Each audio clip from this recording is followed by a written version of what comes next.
How to refund Uber Eats. Hey everyone, welcome back to our channel. In this video, I'm going to guide you through the steps on how you can refund Uber Eats, so make sure to watch the video till the end.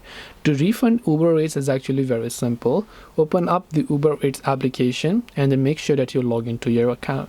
Now you simply want to go to the account icon from the bottom right of the screen.